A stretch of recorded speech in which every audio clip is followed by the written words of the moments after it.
కొంతమంది హస్బెండ్స్ ఎలా ఉంటారు అంటే ఇంట్లో భార్యకి ఏదైనా పని ఉన్నా తను వేరే పనిలో బిజీగా ఉన్నా వాళ్ళు చూస్తూ ఉండగా ఇంట్లో ఏదైనా పని ఉంటే వాళ్ళే చేసేస్తూ ఉంటారు. వాళ్ళకి ఎవరు చెప్పక్కర్లే, పని షేర్ చేసుకుంటూ ఉంటారు.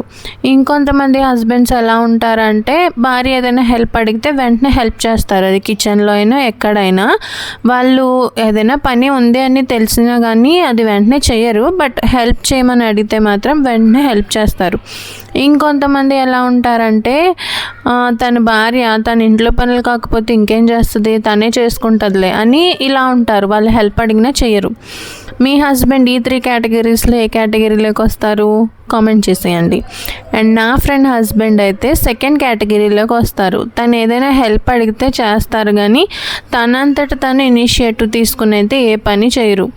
తను ఇలా ఉండడం వల్ల నేను అతన్ని ఒక మాట అన్నా. అదే మాట అంటే ఎందుకో తెలుసుకోవాలనుకుంటున్నారా? అయితే let us get into the story. Hi, welcome to dispute diaries. ఇచ్చట అన్ని రకాల గొడవలు చెప్పబడును.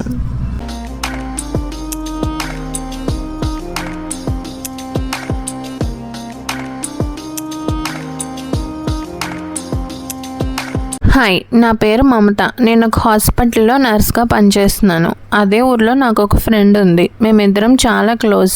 తనకి మ్యారేజ్ అయిపోయింది, నాకు మ్యారేజ్ అయిపోయింది. మేమిద్దరం ఎంత క్లోజ్ అంటే ఏ టైంలో అయినా ఒకరింటికి ఒకరు వెళ్తాం, ఒకరి ఫుడ్ ఒకరు ఎక్స్చేంజ్ చేసుకుంటాం. మా ఇద్దరి ఇల్లు కొంచెం దగ్గరే అనమాట, అందుకే ఇవన్నీ పాసిబుల్ అయింది. నా ఫ్రెండ్కి 4 ఆడపిల్లలు అనమాట. తను ఎప్పుడైనా ఏదైనా హెల్ప్ అడిగితే నేను వెంటనే వెళ్ళి చేయడం ఇలా చేస్తూ ఉంటాను. ఒకరోజు నైట్ 8 అలా ఆ టైంకి నాకు తన నుండి కాల్ వచ్చిందనమాట. తన కాల్లో ఏమందంటే, నేను ఇవాళ 1 టైం చేసుకోలేదు, నాకు చాలా నీరసంగా ఉంది, నాకు నీరసం తగ్గడానికి ఏమైనా ప్రిపేర్ చేసి తీసుకురా అంది. సరే, నీరసంగా ఉంది అంటుంది కదా అని నేను సూపు ఇంకా కొన్ని నోటికి రుచిగా ఉండడానికి కొన్ని స్నాక్స్ తీసుకెళ్ళాను అనమాట. తీసుకెళ్ళేసరికి తను చాలా నీరసంగా ఉంది. సరే ఏమన్నా తిందుగాని రా అని అందరినీ, పిల్లల్ని, తన హస్బెండ్ని, నేను కూర్చున్నామన్నమాట తినడానికి. అలా తినడానికి కూర్చోగానే తను నేను ఇప్పుడే వస్తాను ఉండండి అని బాత్రూంలోకి వెళ్ళేసరికి తన 3వ కూతురు, వాళ్ళు చిన్నపిల్లలు అనమాట. ఎంత చిన్నపిల్లలు అంటే ఒక పాపకి 8 years, ఇంకొకరికి 6, ఇంకొకరికి 4, ఇంకొకరికి 2. అంత చిన్నపిల్లలు అనమాట. చిన్నపిల్లల గురించి తెలిసిందే కదా, ఎక్కడైనా ఏదైనా జరుగుతుంటే ముందు వెళ్ళి చూసేయాలి అనుకుంటారు అక్కడ ఏం జరుగుతుందో అని. తను కూడా అలాగే వెళ్ళిందనమాట. వెళ్ళి వెంటనే 1 minute గట్టిగా అరుచుకుంటూ అమ్మ వామిటింగ్స్ చేసుకుంటుంది అని అరిచింది. అనేసరికి నేను తన హస్బెండ్ కంగారు పడుతూ వెళ్ళేసరికి తను బాగా గట్టిగా వామిటింగ్స్ చేసుకుంటూ ఉంది. ఇలా మా వెనకాల పిల్లలు కూడా వచ్చేసారనమాట. నేను ఏం చేశానంటే, పిల్లల్ని బయటికి తీసుకెళ్ళండి, నేను తనని చూసుకుంటాను అనేసరికి తను పిల్లల్ని బయటికి తీసుకెళ్లారనమాట. నా ఫ్రెండ్ వాళ్ళ హస్బెండ్ ఏంటంటే, తను మామూలుగా అందరూ ఉన్నప్పుడు చాలా బాగుంటారు. ఎవరైనా ఏదైనా అంటే పిల్లలు చూసుకోవడానికి పక్కన ఎవరైనా ఉంటే తను చాలా బాగుంటారు. యూట్యూబ్లో చూపిస్తారు కదా పర్ఫెక్ట్ డాడీస్ని, అలా ఉంటారు. పిల్లల్ని ఆడించడం కానీ, పిల్లలతో ఫన్నీగా ఉండడం కానీ అలా ఉంటారు.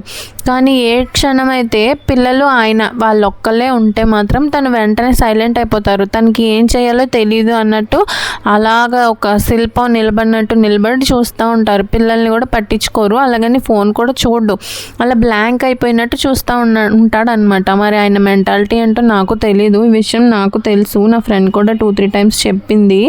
నేను కూడా అప్పుడప్పుడు అబ్జర్వ్ చేస్తూ ఉంటాను. సరే అని తన చేయి పట్టుకోగానే కొంచెం వేడిగా అనిపించి జ్వరం వచ్చిందేమో అనిపించి నేను తనకి చెప్పాను అనమాట, వెళ్ళి వామిటింగ్ తగ్గడానికి ఏదైనా మెడిసిన్ ఉంటే అది థర్మోమీటర్ తీసుకురండి అని పంపించాను అనమాట. తను థర్మోమీటర్ తేగానే నేను టెంపరేచర్ చూసాను అనమాట. టెంపరేచర్ ఏమో 103 ఉంది. నాకు ఆ టెంపరేచర్ చూసేపటికి భయం వేసింది. అంటే జనరల్గా 103 ఎక్కువ ఉండదు కదా ఎక్కడో, కానీ నాకు పరిస్థితి అర్థమైంది అనమాట. తనకి చాలా సివియర్గా ఉంది, ఫోన్లో చెప్పినంత సింపుల్గా ఏం లేదు అని అనిపించింది. నేనేం చేశానంటే, ఒంట్లో బాగాలేదు కదా అందని మెడిసిన్స్ ఏమన్నా అవసరం అవుతాయేమోనని మెడిసిన్స్ కూడా నా బైక్లో పెట్టుకొని తీసుకెళ్ళాను అనమాట.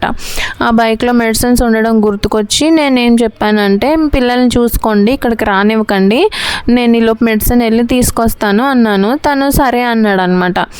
సరే కదా అని నేను వెళ్ళి బైక్లో ఫీవర్ మెడిసిన్ ఉంటే అది తీసుకొచ్చాను. అది వాటర్ కూడా తీసుకెళ్దామని కిచెన్లోకి వెళ్ళి పైకి వెళ్ళేసరికి పిల్లలు తను వామిటింగ్ చేసుకుంటుంటే తను చుట్టూ ఉన్నారనమాట. తినేమో రూమ్లో నుంచి అలాగే చూస్తున్నాడు ఏం చేయకుండా వాళ్ళ వైపు.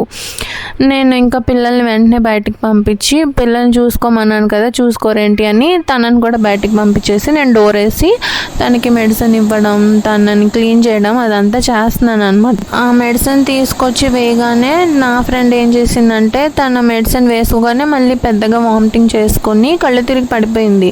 నాకు తను కళ్ళు తిరిగి పడిపోగానే చాలా టెన్షన్ వచ్చేసింది. వెంటనే నేను డోర్ ఓపెన్ చేసి తను కళ్ళు తిరిగి పడిపోయింది, అంబులెన్స్కి కాల్ చేయండి, ఇంకా ఇంట్లో ఉంచుకోవడం మంచిది కాదు, వెంటనే డాక్టర్ దగ్గరికి తీసుకెళ్ళాలి అనేసరికి తను ఏంటి కళ్ళు తిరిగి పడిపోయిందా అని ఏం చేయకుండా టెన్షన్ అయితే పడట్లేదు. తను అలాగే బ్లాంక్గా చూస్తున్నాడు కాల్ చేయమని చెప్తున్నా కానీ. నేను వెంటనే కాల్ చేయమని చెప్తుంటే ఏంటండి అలాగే చూస్తున్నారు అన్నాను. ఈలోపు మళ్ళీ పిల్లలు లోపలికి వచ్చేసేసరికి పిల్లల్ని చూసుకొని వెంటనే కాల్ చేయండి తొందరగా అని అలా కొంచెం విసుగ్గా అన్నాను అనమాట. మళ్ళీ పిల్లలు బయటికి పంపించేసి అంబులెన్స్ వచ్చేలోపు తనని కొంచెం హాస్పిటల్లో వ్యాన్లో ఎక్కించాలి కదా అని డ్రెస్ చేంజ్ చేయడం అవన్నీ చేస్తున్నాను. ఈలోపు తన హస్బెండ్ ఉండి విచిత్రంగా బిహేవ్ చేయడం స్టార్ట్ చేశాడనమాట. విచిత్రంగా అంటే ఏంటంటే తను ప్రతి 30 సెకండ్లకు ఒకసారి వచ్చి డోర్ కొట్టి ఏదో ఒకటి అడుగుతున్నాడు అనమాట. ఏంటంటే ఆయాకి కాల్ చేయమని చెప్పు, పిల్లల్ని నేను ఒక్కడనే చూసుకోలేను నైట్ అంతా అంటున్నాడు ఒకసారి. ఇంకోసారేమో తనతో పాటు నువ్వు వెళ్తావా అని నన్ను అడుగుతున్నాడు హాస్పిటల్కి. ఆబ్వియస్గా నేనే వెళ్తాను ఎందుకంటే తను వెళ్ళలేడు కాబట్టి నేనే వెళ్తానని చెప్పాను. మళ్ళీ వాషింగ్ మిషన్ ఆన్ చేసిందా లేదా, మీ ఫ్రెండ్ కళ్ళు తిరిగిపోయి పడిపోయి ముందు ఏమైనా చెప్పిందా నీకు అని అడుగుతున్నాడు.